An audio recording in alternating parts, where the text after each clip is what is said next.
قد قال الله تبارك وتعالى في القرآن المجيد أعوذ بالله من الشيطان الرجيم بسم الله الرحمن الرحيم أولئك الذين اشتروا الضلالة بالهدى فما ربحت تجارتهم وما كانوا مهتدين آمنت بالله صدق الله العظيم وصدق رسوله النبي الأمي الكريم ونحن على ذلك من الشاهدين والشاكرين والحمد لله رب العالمين قال الله تبارك وتعالى في شان حبيبه مخبرا وامرا إن الله وملائكته يصلون على النبي يا أيها الذين آمنوا صلوا عليه وسلموا تسليما اللهم صل على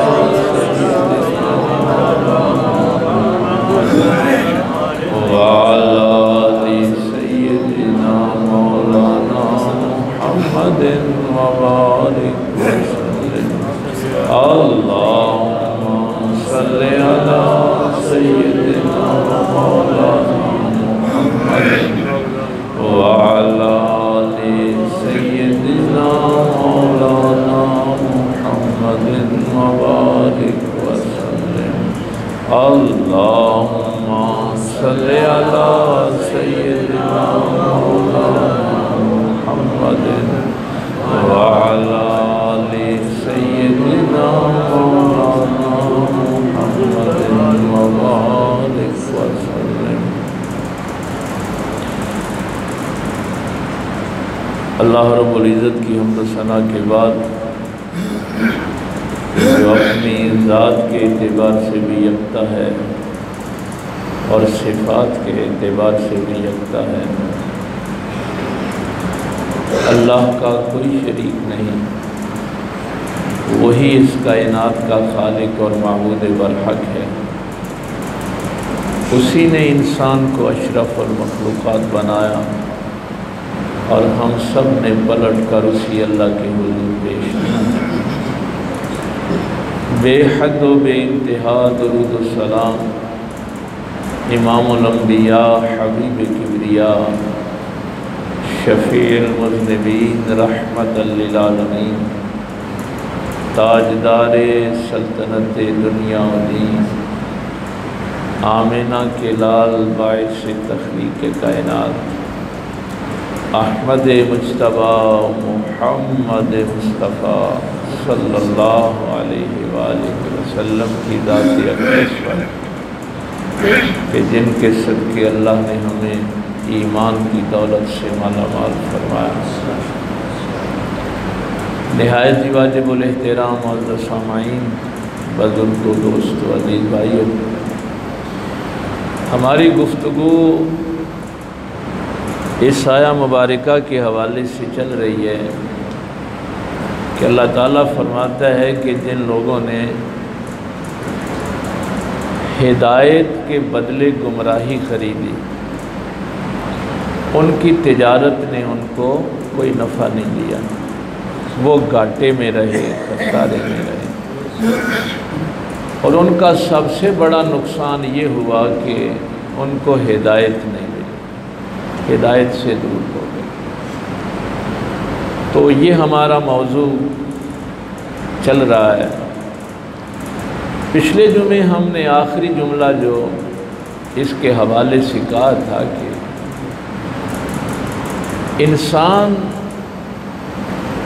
پاک فطرت رکھتا ہے، وہ اس مقام پہ کیسے آ جاتا ہے کہ وہ ہدایت چھوڑ کر گمراہی خرید لے۔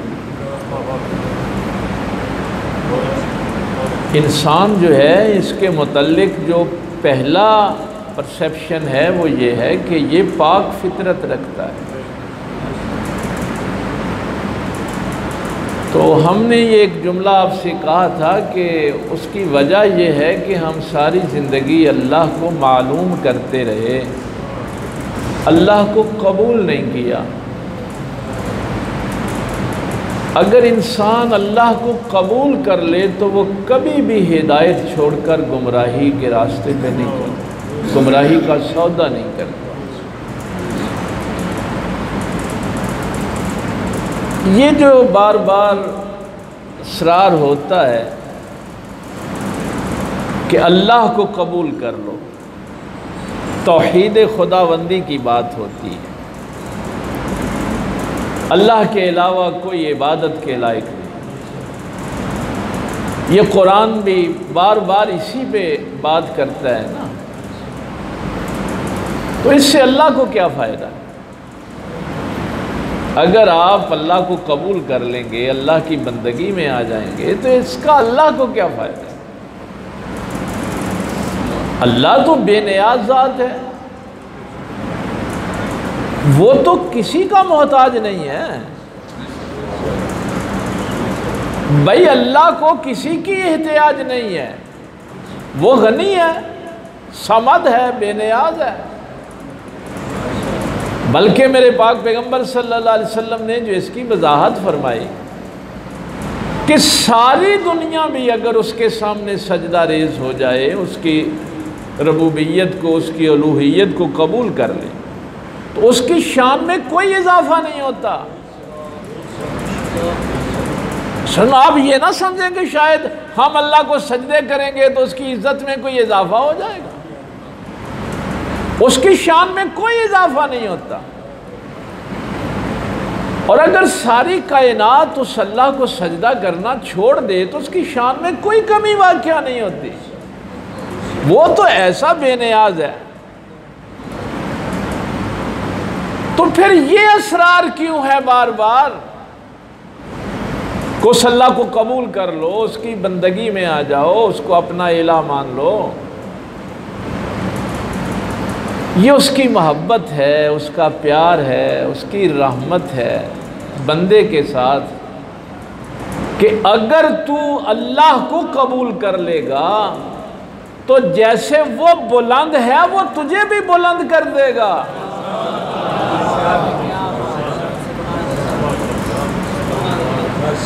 وہ تجھے بلند کرنے کے لیے یہ سب کچھ کر رہا ہے۔ اور اس میں فکر کی کتنی بلندی ہے کہ پھر یہ انسان کسی درخت کے سامنے سجدہ ریز نہیں ہوتا۔ جب یہ توحید کی بلندی انسان کو مل جاتی ہے تو پھر یہ کسی جانور کے سامنے سرنگوں ہو کے ذلیل نہیں ہوتا، چاند سورج ستاروں کے سامنے سر نہیں جھکاتا۔ یہ ذلت ہے نا انسان کی کہ انسان کسی جانور کے سامنے جھکے، کسی بت کے سامنے سجدہ کرے، چاند سورج ستاروں کے سامنے آگ کو سجدہ کرے، مٹی کے بت بنا کے ان کے سامنے سجدہ ریز ہو۔ وہ تو یہ چاہتا ہے کہ تو اتنا بلند ہو جائے کہ اپنے جیسے انسان کو بھی سجدہ نہیں کرتا،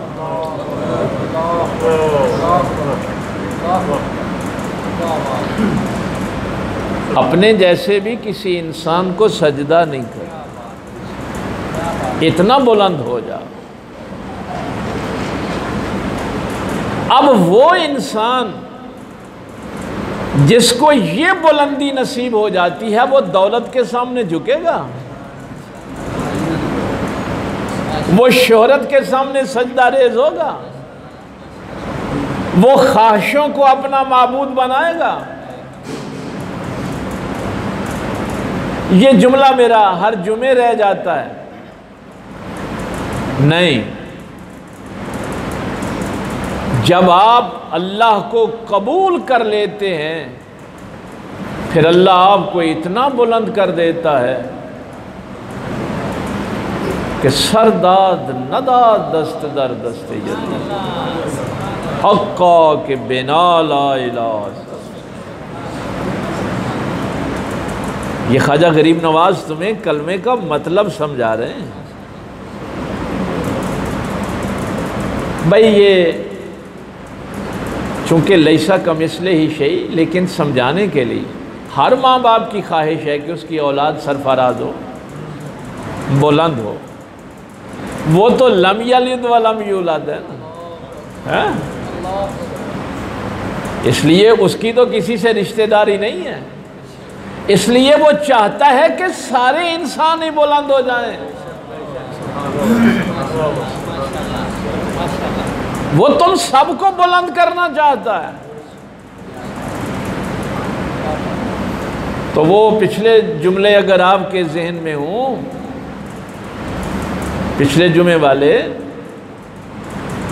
کہ کیا بلندی ہے یہ کہ مکے کے سارے غلام اپنے آقاؤں کے سامنے جھکتے تھے، بلال نے سردار کے سامنے جھکنے سے انکار کر دیا۔ یہ ہے توحید کی بلندی۔ تو اللہ کو قبول کر لیں، ان سارے بتوں سے جان چھوٹ جائے گی۔ لیکن اگر آپ نے اللہ کو قبول نہ کیا تو کہیں آپ شہرت کے بت کے پیچھے، کہیں دولت کے بت کے پیچھے، کہیں خواہشوں کے بت کے پیچھے، پھر پتہ نہیں آپ کس کس کو سجدے کرتے پھریں۔ تو وہ اللہ آپ کو بلند کرنا چاہتا ہے، وہ خود پاک ہے، تمہیں پاک کرنا چاہتا ہے۔ وہ اپنی صفات کا تمہیں مظہر دیکھنا چاہتا ہے۔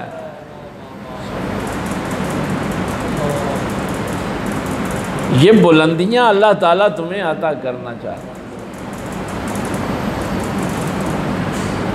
میں بچوں سے اکثر یہ بات کرتا ہوں، اپنے دور کا علم حاصل کریں اور ایسا حاصل کریں کہ تمہارا نقش قدم سب سے آگے ہو۔ ہاں، سائنس بھی پڑھنی ہے تو ایسے پڑھیں کہ آپ سائنس میں سب سے آگے ہو۔ میتھ پڑھنا ہے تو ایسا پڑھیں کہ آپ کو لوگ فالو کریں۔ لیکن ایک بات یاد رکھنا، سائنس کا علم تمہیں مکان بنانا سکھا دے گا، مشینری بنانا سکھا دے گا، جہاز بنانا سکھا دے گا، لیکن انسان بنانا نہیں سکھائے گا۔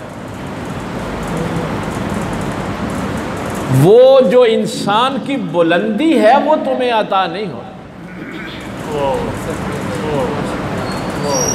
مکان کتنا ہی آپ خوبصورت بنا لیں،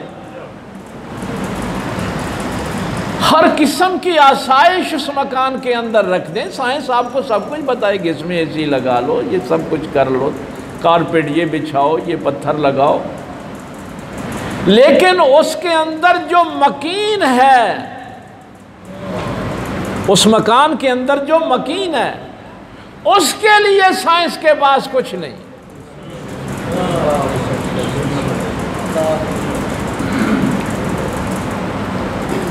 اور یہ ایک میں آج موضوع نہیں ہے، صرف جملہ ایک آپ اس کو فالو کر لیں۔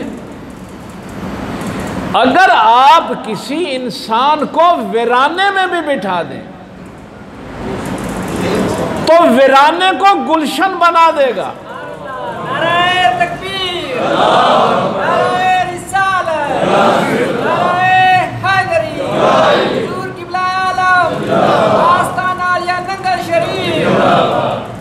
لیکن اگر اس کے اندر انسانیت نہیں ہے، اس کے اندر انسانی اقدار نہیں ہے، تو وہ محل میں بھی محل برباد کر دے گا۔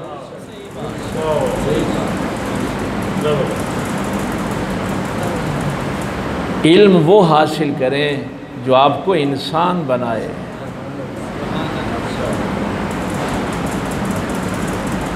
جو آپ، یہ بھی وہ مکان کی بات شروع ہوئی، یہ جو میرا جسم ہے یہ بھی ایک مکان ہے۔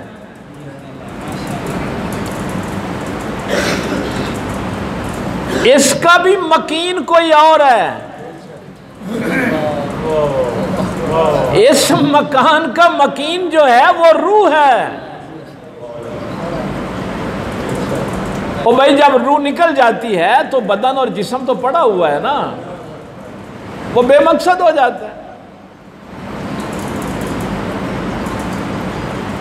اب یہ جو اخلاق ہوتے ہیں نا، حکمت ہے، علم ہے، محبت ہے، وفا ہے، دیانتداری ہے، حیا ہے، یہ ساری صفتیں وجود رکھتی ہیں۔ ان ساری صفات کا وجود ہوتا ہے، لیکن اس جسم میں نہیں ہوتا۔ وفا اس جسم میں ہوگی، محبت اس جسم میں ہوگی، حیا اس جسم میں ہوگی؟ نہیں، یہ صفات وجود رکھتی ہیں میری روح کے اندر۔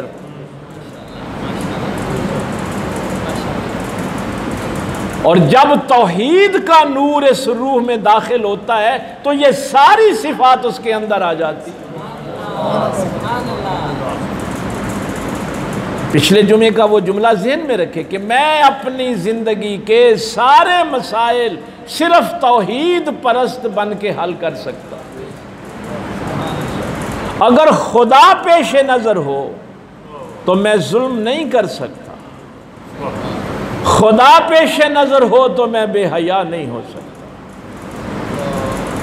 خدا پیش نظر ہو تو میں فسادی نہیں ہو سکتا، میں چور اور ڈاکو نہیں ہو سکتا۔ یہ ساری چیزیں اس لیے ہیں کہ میں نے اللہ کو قبول نہیں کیا، ساری زندگی معلوم کرتا رہا رازق کسے کہتے ہیں، رب کسے کہتے ہیں، ان باتوں میں الجھا رہا کہ علم کیا ہوتا ہے۔ کاش اللہ کو قبول کر لیتا۔ ویسے اب آپ کہیں گے کہ ہم تو ساری زندگی اسی وجود کو جسم کو وجود سمجھتے رہے،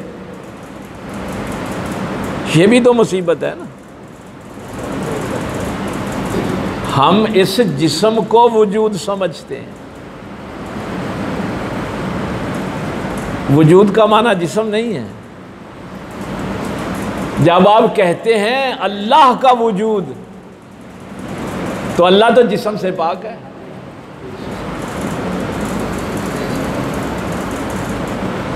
یہ لفظ وجود جو ہے پھر یہ بحث مکتبی ہو جائے گی، یہ وجدہ سے نکلا ہے۔ جسم اور بدن کا یہ جو روٹ ورڈ ہے یہاں نہیں ہے۔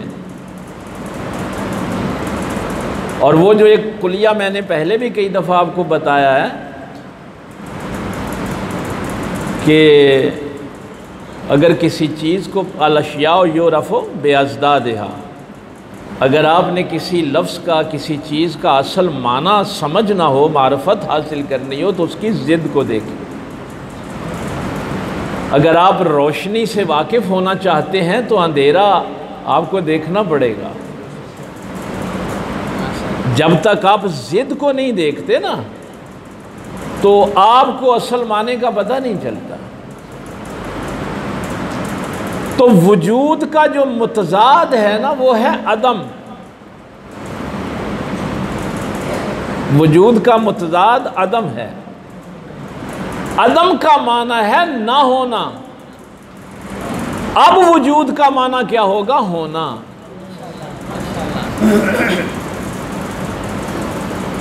یہ بحث تھوڑی سی مشکل ہو جائے گی۔ مثلا روح میری وجود رکھتی ہے نا، جسم نہیں رکھتی۔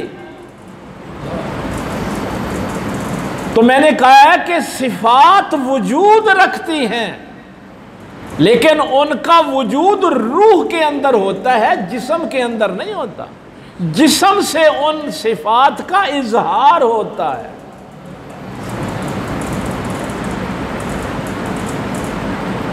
اب جب ہم کہتے ہیں نا کہ وجودی توحید، اس کا معنی یہ ہوتا ہے کہ ہے صرف اللہ۔ اس کا معنی یہ نہیں ہوتا کہ اللہ جسم رکھتا ہے۔ بہرحال یہ مشکل بحث ہے۔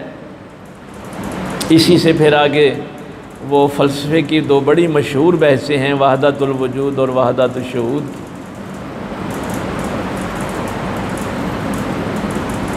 اور اس میں پھر میتھمیٹکس کی ایک اصطلاح بڑی استعمال ہوتی ہے۔ چند لوگ جو اس کو سمجھنا چاہیں کہ اگر توحید موجود نہ ہو تو کوئی چیز ایگزسٹ ہی نہیں کرتی، کوئی بھی شے نہیں ہوتی۔ مثلا دو اس لیے دو ہے کہ اس میں ایک ہے، اگر دو میں سے ایک نکال دیں گے تو دو کا وجود ہی ختم ہو جائے گا، یعنی وہ ہے ہی نہیں۔ تین کے اندر سے اگر ایک نکال دیں گے، تین ایگزسٹ ہی نہیں کرتا۔ اس کائنات میں اگر کوئی چیز ایگزسٹ کر رہی ہے، موجود ہے، جس کو آپ ہے کہہ سکتے ہیں، وہ اس لیے ہے کہ اس میں اس وحدہ لا شریک کی کوئی تجلی موجود ہے۔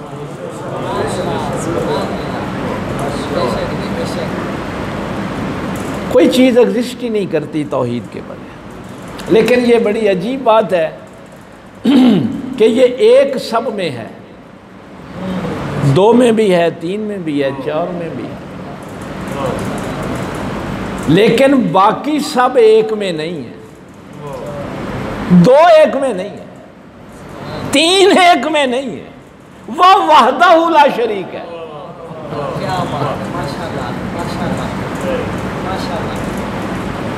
تو یہ صفات جو ہیں، یہ صفات میری روح کے اندر موجود ہوتی ہیں، تو وجود ان کا وہاں سے ہوتا ہے، پھر اس جسم سے ان کا اظہار ہوتا ہے۔ وہ جو بحث ہم نے 2-3 جمعے پہلے کی تھی کہ میرے اندر صلاحیتیں ہیں، بولنے کی ہے، دیکھنے کی ہے، پکڑنے کی ہے، لیکن ایک بچہ ماں کے ہاتھوں میں جب آتا ہے تو اللہ نے صلاحیتیں دے کے بھیجا ہے۔ اب اس ماں کی ذمہ داری ہے کہ اس کی اس صلاحیت کو اجاگر کرے۔ بولنے کی صلاحیت کو ماں بار بار بول کر اس کو اجاگر کرے۔ آنکھ اللہ نے دے دی ہے، آنکھ کے اندر نور اللہ نے بھیج دیا ہے، وہ ماں بتائے اس کو کہ یہ آنکھ کھلی کہاں رکھنی ہے، بند کہاں کرنی، اٹھا کے کہاں دیکھنا ہے، نیچی نگاہ کب رکھنی۔ اب وہ بچہ جس کے اندر یہ ساری صلاحیتیں اللہ نے دی تھیں، ان کو اجاگر ماں نے کرنا ہے، باپ نے کرنا ہے۔ باہر نکلے تو باپ بتائے، اسکول میں، کالج میں، مدرسے میں جائے تو کون بتائے؟ استاذ بتائے۔ تو یہ ہم نے بحث جو ہے یہ سمیٹ لی تھی اس نے۔ اب کبھی جب آپ معاشرے میں ایسے واقعات سنتے ہیں، دیکھتے ہیں، ابھی پچھلے دنوں آپ نے ایک اسلام آباد کے ایک جج کے گھر میں وہ بچی پہ اس کی بیوی تشدد کرتی تھی، وہ زخم میں کیڑے پڑ گئے، بازو توڑ دیا، آپ نے سب کچھ وہ سنی ہوئی ہے کہا۔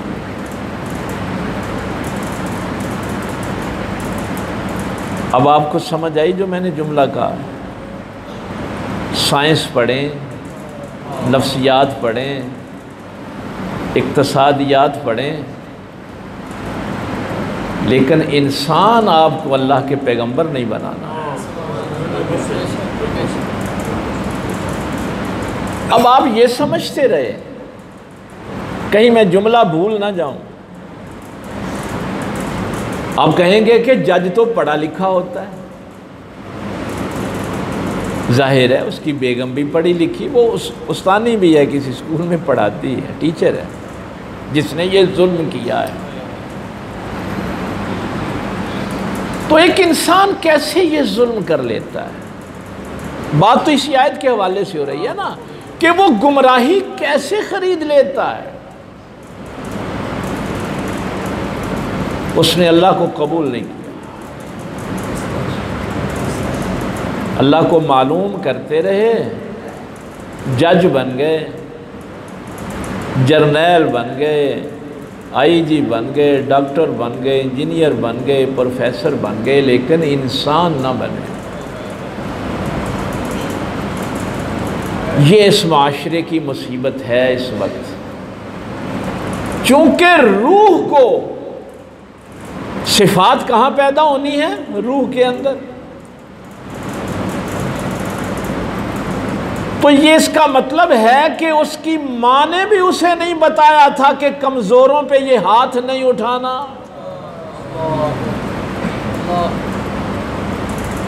یہ ہاتھ کمزوروں اور غریبوں کی مدد کے لیے اللہ نے دیے ہیں، ظلم کرنے کے لیے نہیں دیے۔ اب اگر وہ صفت روح کے اندر موجود ہوتی تو ان ہاتھوں سے اظہار پازیٹو ہوتا، کبھی نیگیٹو نہ ہوتا۔ ایک بچے پہ کوئی ظلم کیسے کر لیتا ہے؟ ممکن نہیں ہے۔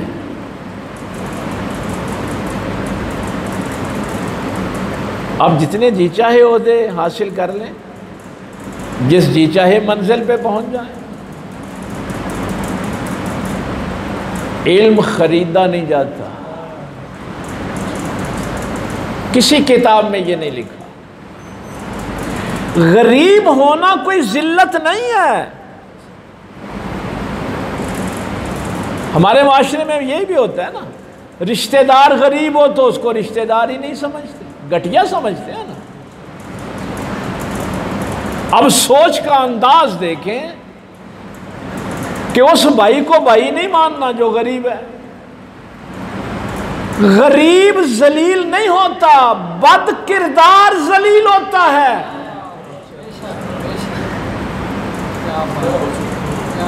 ذلت کی ڈیفینیشن غربت نہیں ہے، ذلت کی ڈیفینیشن بد کرداری ہے، ذلت کی ڈیفینیشن ظلم ہے، ناانصافی ہے۔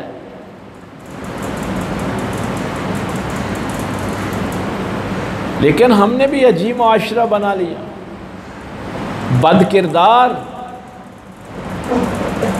اگر وہ جملے آپ کے ذہن میں ہوں کہ اگر آپ نے کسی شخص کی روحانی تربیت نہیں کی، اس کو قناعت کا، صبر کا، شکر کا درس نہیں ملا، نہ والدین سے، نہ اساتذہ سے، نہ معاشرے سے، اب اس کا علم بھی اس کو نقصان دے گا، اس کا ہنر بھی اس کو نقصان دے گا۔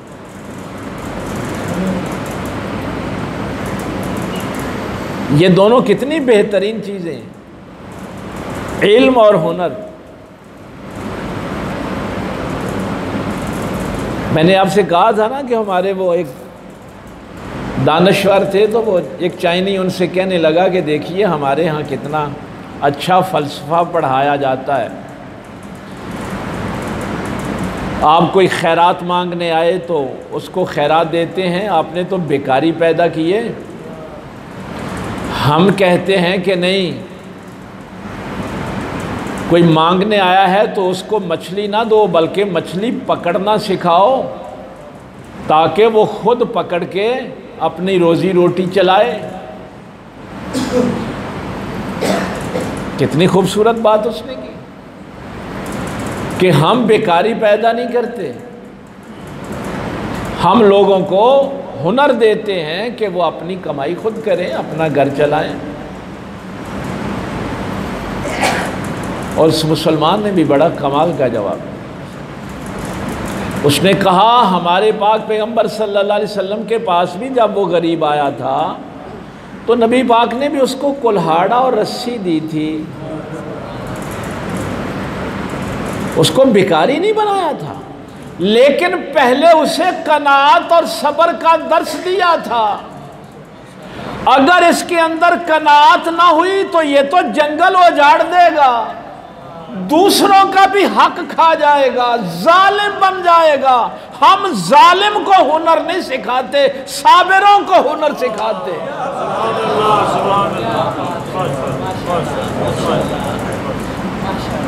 بھائی اگر ایک پلمبر قناعت پسند نہیں ہے تو وہ تو تمہارا بیڑا غرق کر دے گا۔ چھوٹے سے چھوٹا ہنر آپ کوئی دیکھ لیں۔ اس نے کہا اگر تم قناعت کے بغیر مچھلیاں پکڑنیاں سکھاؤ گے تو وہ تو لوگوں کے سب کی مچھلیاں کھا جائے گا۔ پہلے انسان بناؤ۔ کیوں آپ کو یہ باتیں سننے کو ملتی ہیں؟ ہمیں یہ بتایا گیا تھا کہ استاذ باپ ہوتا ہے۔ ہم علم خریدنے چلے گئے۔ علم خریدا نہیں جاتا، علم حاصل کیا جاتا ہے۔ اس میں فرق کیا کریں۔ آج جتنے بھی آپ کو ادارے نظر آتے ہیں، وہ مدرسے ہوں، وہ سکول ہوں، وہ کالجز ہوں، وہاں علم خریدا جاتا ہے۔ ٹیوشن سینٹر ہوں، اکیڈمیاں ہوں، کیا ہے؟ کاروبار ہے۔ اور جہاں علم بکنے لگے وہاں علم نہیں بد علمی پیدا ہوتی۔ اس دن بات ہوئی جب میں نے کہا بڑا ظلم ہے۔ ایک استاد، یہ سرگودا یونیورسٹی کے واقعات جب آئے، ظلم ہے کہ ایک استاد بچیوں کو بلیک میل کر کے ان کو بے روی کا شکار کرے، انہیں کہے کہ میں تمہارے نمبر لگاؤں گا، میں کلاس میں فرسٹ لے آؤں گا، تمہاری فیس معاف کر دوں گا، ان چیزوں سے بلیک میل کر کے۔ کیوں؟ اگر وہ پاک پیغمبر صلی اللہ علیہ وسلم کے در اقدس سے فیض یاب ہوتا تو اس کو پتا ہوتا یہ میری بیٹی ہے، جس کو میں بلیک میل کر رہا ہوں یہ میری بیٹی ہے۔ لیکن اس بیٹی کو بھی کسی نے نہیں بتایا تھا کہ نمبروں کی خاطر اپنی عزت فروخت نہیں کرتے۔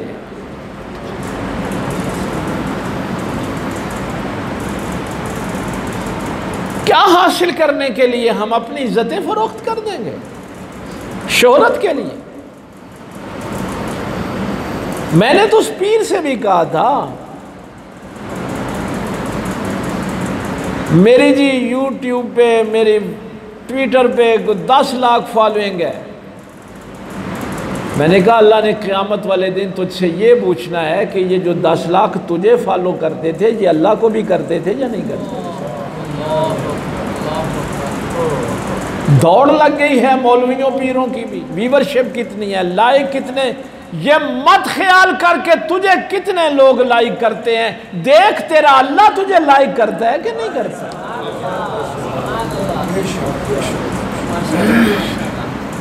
رسول اللہ صلی اللہ علیہ وسلم تجھے لائک کرتے ہیں یا نہیں کرتے؟ نہ کرے دنیا لائک تجھے، کوئی تجھے فالو نہ کرے۔ جب میں کبھی یہ بات کرتا ہوں نا تو ان مذہبی رہنماؤں کو بڑی تکلیف ہوتی ہے۔ میں کہتا ہوں کہ میں تو اپنے جتنے بھی میرے سامعین ہیں، اسٹوڈنٹ ہیں اسکولوں کالجوں میں یا جمعے میں یا ویسے بھی، میں تو سب کو کہتا ہوں کہ تم سب اللہ کے ولی بن سکتے ہو۔ اسی لیے تو اس نے کہا تھا لم یلد ولم یولد، وہ کسی کا رشتہ دار نہیں ہے۔ جو ایمان لائے گا، جو تقوی اختیار کرے گا، لیکن ایک شرط ہے، آمنوا باللہ ورسول، ایمان شرک کے بغیر ہونا چاہیے اور عمل ریا کے بغیر ہونا چاہیے۔ اگر عمل میں ریاکاری ہے نا، دکھاوا ہے، اس کا کوئی فائدہ نہیں۔ ایمان میں شرک برداشت نہیں کرتا۔ حق لا شریک ہے، کسی کے سامنے سجدہ ریز نہیں ہونے دیتا، بہت بلند کر دیتا ہے، کسی فرعون، نمرود، قارون کے سامنے نہیں جھکنے دیتا۔ ثم لم یرتابوا، اللہ اور اس کے رسول پر ایمان لانے کے بعد اب شک نہ کرے۔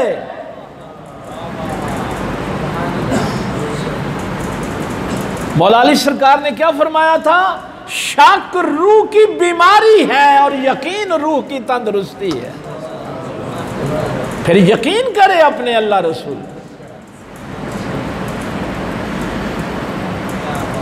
وَجَاهِدُوا بِأَمْوَالِهِمْ وَأَنفُسِهِمْ، پھر وہ اپنی جان سے بھی، اپنے مال سے بھی فی سبیل اللہ، اللہ کی راہ میں جہاد کرے۔ لوگوں کے مال سے زندگی گزارنے والے کو کیا پتا مال سے جہاد کیا ہوتا ہے؟ یہ چھینا جھپٹی کرنے والے، یہ جتنے آپ کو ملتے ہیں، ہر کسی کو یہی ہے نا، کوئی سرکاری افسر ہے، کوئی ویسے ہے، ہر کسی کی یہی ہے نا کہ میں لوگوں کی دولت اکٹھی کر۔ وہ اللہ فرما رہا ہے کہ نہیں، کمائی کر کے تو اللہ کی راہ میں خرچ کر، اور اپنی جان سے بھی۔ آپ سارے ولی اللہ بن سکتے ہیں بھائی، اللہ کے دوست ہی بننا ہے نا۔ اس نے تو راہ سب کے لیے کھولی ہوئی، کوئی بھی اس کا دوست بننا چاہے، قرآن نے اس کے لیے راہیں کھولی ہوئی ہیں۔ تو یہ اللہ کو قبول کرنے والی جو بات تھی، آج صرف میں نے آپ سے یہ عرض کرنا تھا کہ ایک تو آپ بلند ہو جاتے، دنیا کی کوئی طاقت پھر آپ کو جھکا نہیں سکتی، اور دوسرا پھر وہ اللہ کی توحید کے انوار و تجلیات جب آپ کے دل پہ گرتے ہیں، تو یہ جو صفات آپ چاہتے ہیں نا کہ وفا ہو، شجاعت ہو، عفت ہو، عصمت ہو، حکمت ہو، علم ہو، محبت ہو، یہ ساری کی ساری صفات اللہ کی توحید کے انوار و تجلیات سے تمہیں ملیں۔ اب جب تم کسی کے سامنے معاملہ طے کرو گے تو معاملات آسان ہو جائیں گے، کوئی لڑائی نہیں رہے گی، جھگڑا نہیں رہے گا۔ اللہ پیش نظر ہو، خدا پیش نظر ہو، خدا پیش نظر ہوگا تو سارے معاملات ہو جائیں۔ یہ اس آیت تک میں یہ جو اللہ فرما رہا ہے نا کہ جس نے بھی گمراہی خریدی اس نے گھاٹے کا سودا کیا، کیونکہ وہ بلند ہی نہیں ہو سکتا نا۔ اب وقت ہو گیا ہے، میں ایک جملہ آپ کو عرض کر دوں کہ توحید کو، اللہ کو جب آپ قبول کر لیتے ہیں، اس کے انوار و تجلیات آپ کی پاکیزہ نفس پہ، دل پہ گرتے ہیں، اللہ نظر نہیں آتا۔ یہ باتیں ہو گئی ہیں، اس پہ تفصیل سے میں نے گفتگو کر دی، وہ فکر میں نہیں آتا، اس کا تجزیہ نہیں ہو سکتا، وہ زمانی اور مکانی نہیں ہے، اس کی طرف اشارہ نہیں ہو سکتا، وہ محدود نہیں ہے۔ وہ نظر نہیں آتا۔ اب آپ نے صرف یہ کلیہ ذہن میں رکھنا ہے، جو بھی چیز نظر آئے اب اس کے سامنے سجدہ نہیں کرنا،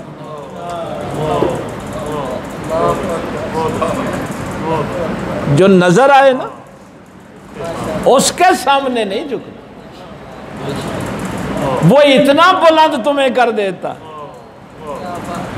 ہر نظر آنے والی چیز سے بے نیاز کر دیتا،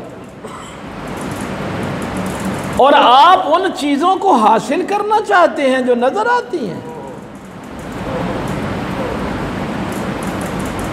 اتنی بلندی عطا کرتا ہے۔ بس ایک بات جو بار بار کہتا ہے، یہ جو آیت پہلے بھی میں نے سورہ حجرات سے تلاوت کی، نو باللہ و رسول، ایمان کی بھی بات کرے گا تو کہے گا اللہ پہ ایمان لاؤ، اس کے رسول پہ ایمان، اطاعت کی بات کرے گا تو کہے گا اللہ کی اطاعت کرو، اس کے رسول کی کرو، محبت کی بات کرے گا تو کہے گا اللہ سے کرو، اس کے رسول سے کرو۔ ہاں، اس لیے کہ وہ نظر نہیں آتا، لیکن اب وہ چیز جو نظر آتی ہے لیکن اس نے بھیجی ہے کہ اس کے سامنے جھکو، اس کی اطاعت کرو، اس کی فرما برداری کرو، میرے رسول سے محبت کرو، اس لیے کہ تم بناؤ گے کسی کو تو اپنی مرضی سے بناؤ گے نا، وہ جس کو بھیجے گا اپنی پسند کا بھیجے گا۔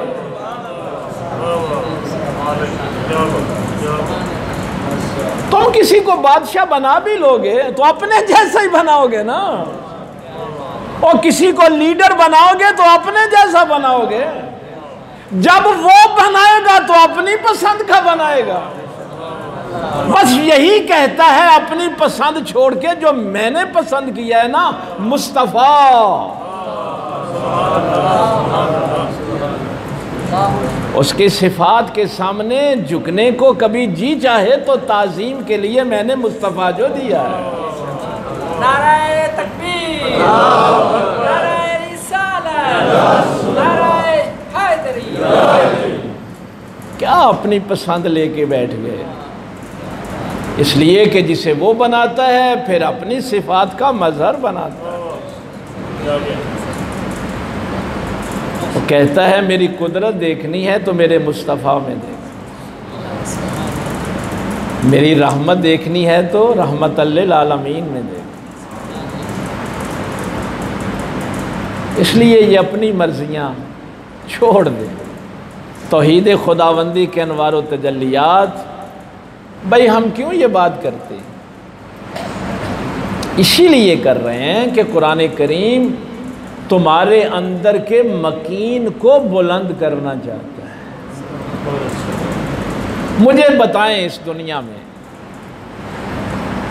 وقت ہو گیا لیکن ایک دو جملے میں، اس دنیا میں کوئی ایسا انسان جو فرعون بننا چاہتا، جو کہتا، یعنی عملاً ہیں فرعون بڑے، لیکن زبان سے کہے کہ میں فرعون جیسا بننا چاہتا ہوں؟ کوئی مسلمان ہو اور وہ کہے کہ میں یزید جیسا مسلمان بننا چاہتا ہوں، کہ ہر کوئی حسین جیسا مسلمان بننا چاہتا ہے؟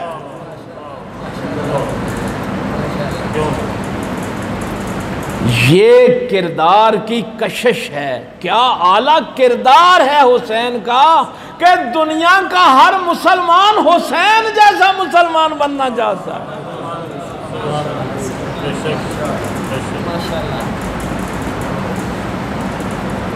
یہ ہے اس کے انوار و تجلیات کی برکات،